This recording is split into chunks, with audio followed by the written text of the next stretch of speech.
I was fired for taking my legally approved maternity leave today. My former boss's daughter applied to work at my new company where I am now the hiring manager. When I told my supervisor I was pregnant, his first words weren't congratulations, but how long will you be out? I'd been the top sales performer at Meridian Tech for 4 consecutive quarters. I'd brought in our biggest client. I'd worked through pneumonia, through my father's funeral, through everything life threw at me. But apparently creating life was where my dedication would be questioned as my pregnancy progressed. The subtle undermining began. My accounts were temporarily reassigned to ensure continuity of service. My name disappeared from team emails. In my third trimester, I was excluded from the annual leadership retreat where promotions were traditionally discussed. I meticulously documented everything while continuing to exceed my targets. When I submitted my maternity leave paperwork with the standard 12 weeks guaranteed by FM, Lee Dirty approved it without issue. The timing is really inconvenient for the department, he said, leaning back in his chair. We're restructuring the sales territories next quarter. I've already prepared transition documents for all my accounts, I replied, patting my very visible 8-month belly. And I've trained Jessica to handle any emergencies, he sighed heavily. Look, Rachel, the executive team is concerned about commitment levels. Maybe consider coming back after 6 weeks. The women who succeed here find a way to balance priorities. I smiled tightly. My priority for those 12 weeks will be recovering from childbirth and keeping a new human alive.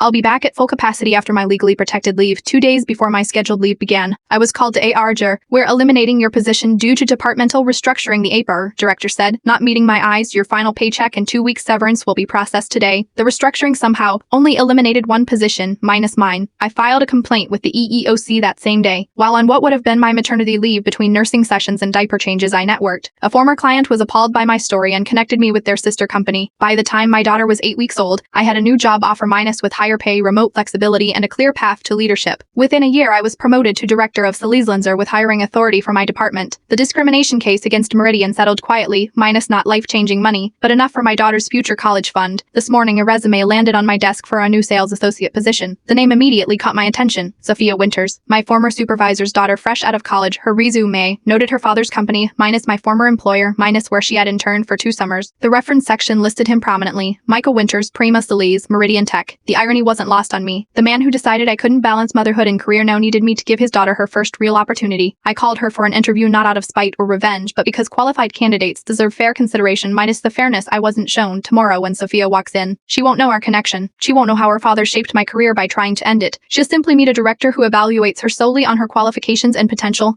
because some of us understand that personal milestones, minus whether having a child or starting a career, minus shouldn't limit professional opportunities. Some people see employees as disposable, others see the full human potential beyond current circumstances. I know which kind of leader I've become.